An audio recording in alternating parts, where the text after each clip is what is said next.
Let's see the question, the radius of the F F minus O O minus two R in the order.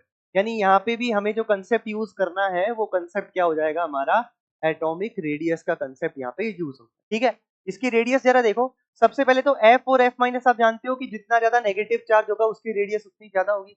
इसी तरीके से ओ और ओ minus to में भी देखो, जितना ज्यादा नेगेटिव चार्ज होगा उसकी रेडियस क्या हो जाएगी, उतनी ज्यादा हो जाएगी। ओके, एफ और एफ माइनस, ओ और ओ माइनस। अब अगर आपसे मैं कंपैरिजन करा लूं ऑक्सीजन और क्लोरीन माइनस, ये एक्चुअली प्योर डेटाबेस चीज हो जाएगी। इसको अपन कैसे कंसीडर करेंगे, अगर सेम ही पीरियड में बात कर रहे हैं तो किसी एक एलिमेंट का एनायन, किसी एक एलिमेंट का न्यूट्रल एटम में एनायन की रेडियस क्या होगी, हमेशा ज्यादा होगी एज कंपेयर टू उसके न्यूट्रल एटम। और जनरली ये एडजेसेंट पीरियड में तो आराम से काम करे। ओके, एडजेसेंट ग्रुप वाले केसेस। तो ये हमारा पूरा का पूरा डेटा है, इसके बेसिस पे एक आंसर जमा दीजिए। ऑक्सीजन माइनस टू मान लीजिए सबसे ज्यादा है, तो उससे कम हो जाएगा फ्लोरीन माइनस, फिर हो जाएगा अपना ऑक्सीजन, फिर हो जाएगा अपना क्या, क्लोरीन।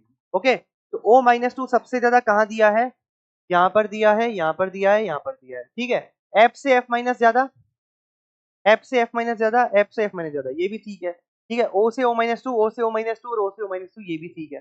ठीक है, अब इसके अलावा ऑक्सीजन और फ्लोरीन माइनस में से फ्लोरीन माइनस का डेटा ज्यादा होगा, तो ये गलत हो गया। फ्लोरीन माइनस का डेटा ज्यादा है, फ्लोरीन माइनस का डेटा ज्यादा, ये भी ठीक है। ऑक्सीजन और फ्लोरीन की बात करें, ऑक्सीजन और फ्लोरीन को आपस में कंपेयर करो, लेफ्ट टू राइट जाएंगे, जेड इफेक्टिव बढ़ेगा तो रेडियस कम हो जाएगी। यानी ऑक्सीजन की रेडियस क्या आनी चाहिए, ज्यादा आनी चाहिए एज कंपेयर टू फ्लोरीन। तो यानी कि करेक्ट ऑप्शन क्या हो जाएगा अपना, ऑप्शन नंबर डी क्या हो जाएगा अपना, करेक्ट हो जाएगा। ठीक है, सबसे ज्यादा ओ माइनस टू, फिर एफ माइनस, फिर ऑक्सीजन और फिर फ्लोरीन। ठीक है।